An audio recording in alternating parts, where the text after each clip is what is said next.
Hello, and welcome to my channel. My name is Jonathan Cohn, and today I have another edition of All My Books, Michael Stackpole edition.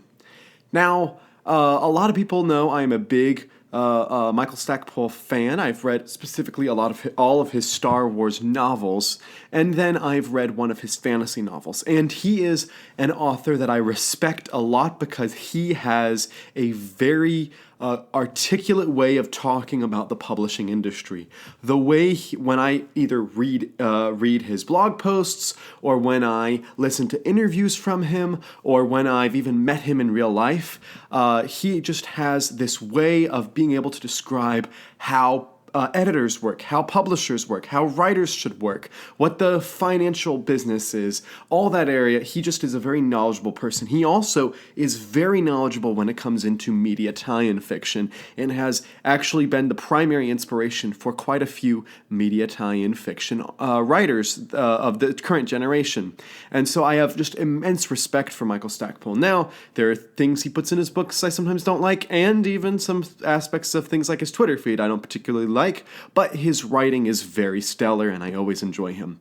Actually, interestingly, of the books I have in my Michael Stackpole collection, quite a lot of them I haven't read yet because I've just been buying his books in anticipation of reading them, but I know that I'm going to enjoy them because I enjoy Michael Stackpole's writing. So why don't I begin? I am going to go through his Star Wars books that I own first, and then I'll go through his kind of fantasy novels that I own.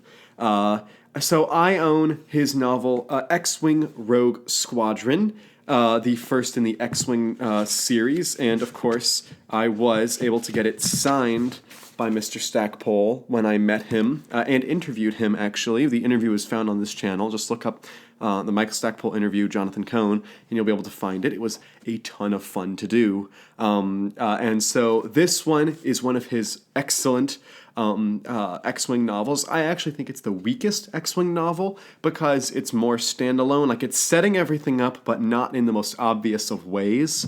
And I feel like the action, the climax isn't quite as good as the action and the climax of some of the other books. So that's the book number one. Book number two in the X-Wing series is Wedge's Gamble. I thought this was a terrific book.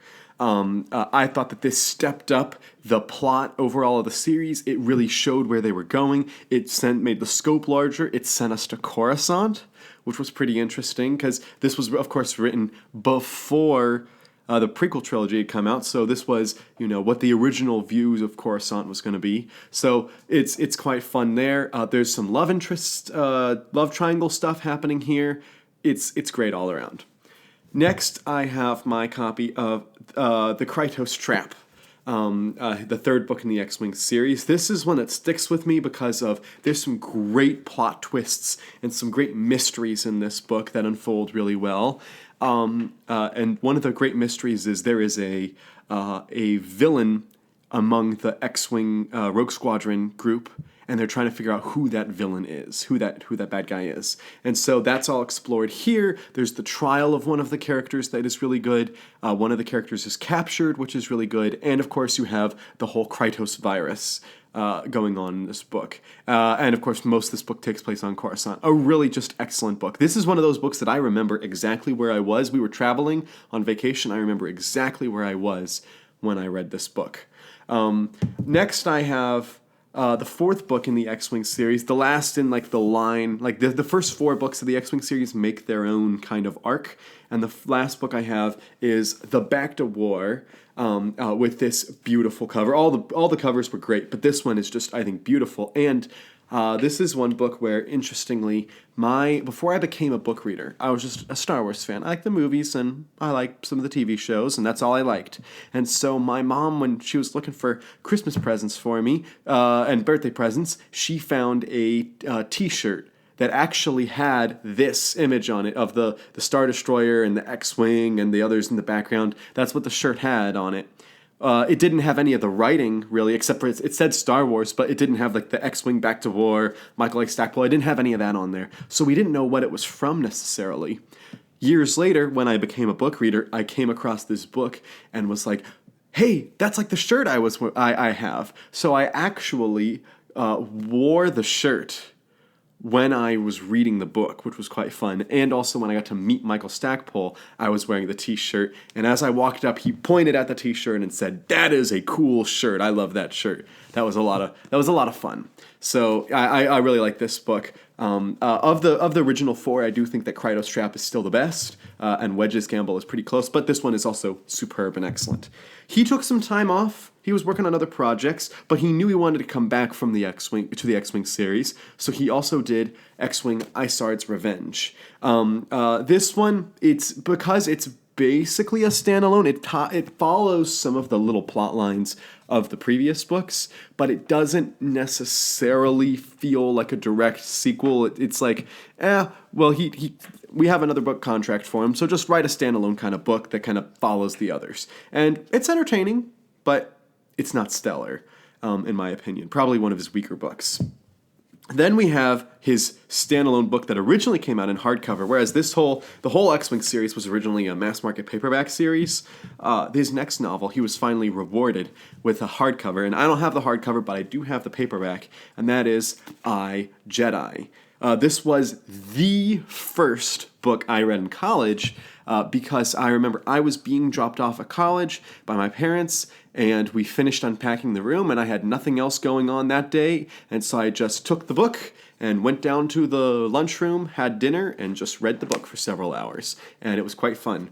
So I remember where I was when I read this one too, and I think it's quite a good book. This is one of those books that it's a standalone, but I'm like, you need to have read the X-Wing series, and I also think you need to read the Young Jedi, not the Young Jedi Knights, the Jedi Academy trilogy. If you read both of those, you're prepared for this one.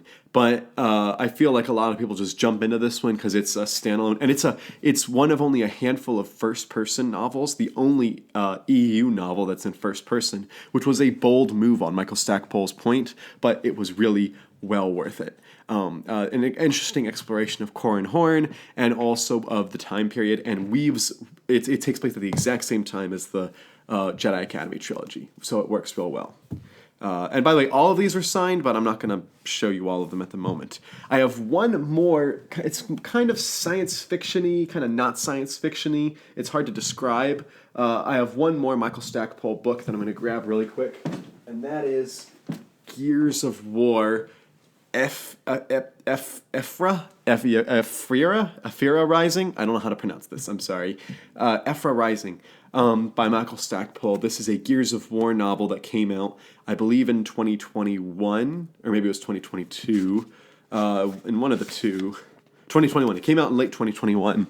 And I picked this up because I wanted to buy some new books from Michael Stackpole when I met him, and I want to get into more media tie-in fiction. I've read Star Wars, I've read Star Trek, I've read a few Drizzt novels, which are media tie-in fiction because they tie into Dungeons & Dragons and the Forgotten Realms series as a whole. And I've also read one Halo novel, which was more like a novella, but I've read one Halo novel. And so I'm trying to get into other forms of media tie-in fiction, and video game tie-in is one of the primary tie-in forms. And so I saw this book that he had, and he said it's a fairly standalone book. I don't have many intentions of playing the game right now, but maybe I'll play the game one day if I enjoy this book.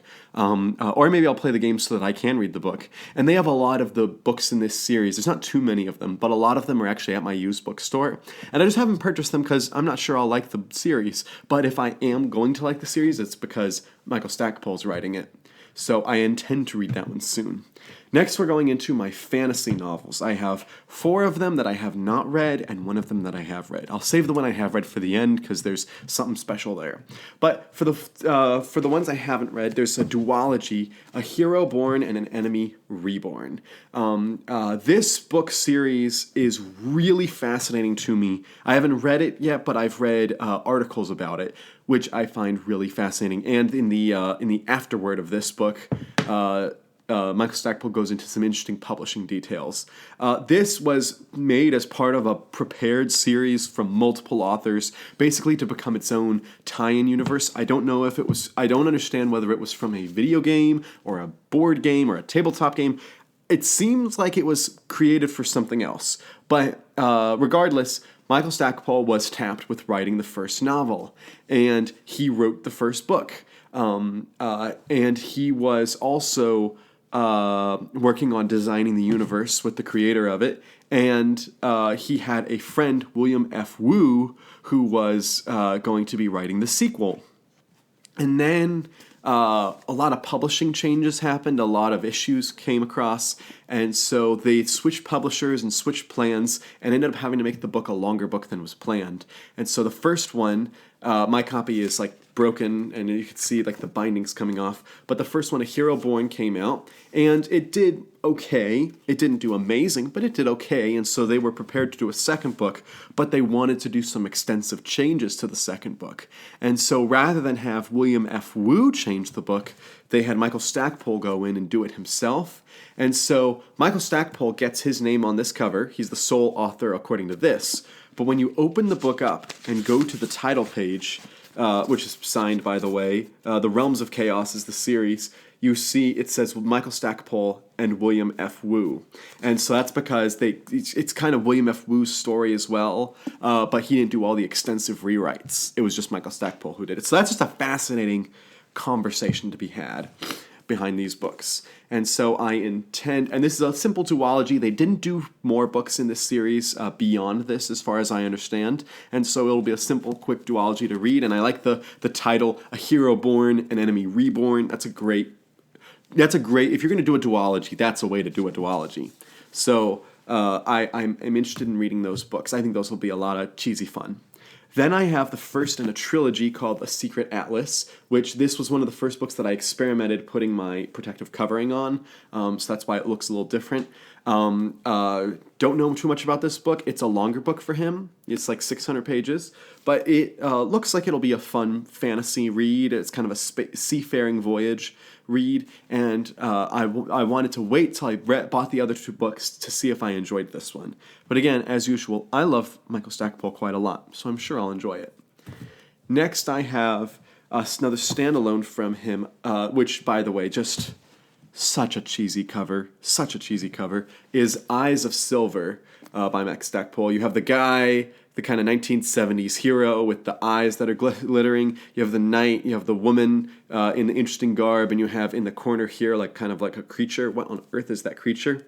So this cover, it's a little cheesy for me. Even I have to admit it's cheesy. I would prefer more of like a painting. This looks more Photoshop, but still, it's so interesting. The pitch is interesting, and the fact that it's a standalone is what makes it really fascinating to me. And on the back, it has these flying ships, and I'm like, why didn't you put that on the front? Like, that is some fantastic ship design that I really like. It really makes me think of the Voyage of Gerald Shannara books from Terry Brooks. So I'm interested in reading this. It's a standalone, so it'll be if I like it, great. And if I don't like it, it's just a single book. I'm not committed to a lot to read.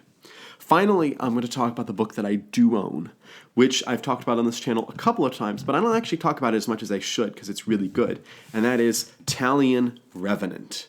This is a standalone that he did in he originally wrote it, I believe, in like the late 80s, early 90s, and then he rewrote it to make it better to publish in the late 90s. And I don't know if it came out in hardcover, but I do know it came out in paperback, and I own this one, and it's tattered, it's starting to come apart. But beautiful cover art and a beautiful story. It blends the kind of Wheel of Time fantasy elements and the kind of Star Wars tropes and puts them together, but makes a very simple story. Whereas Wheel of Time was trying to do this huge, epic, sprawling story, this follows like one main character, and you're really just following him just about the whole time.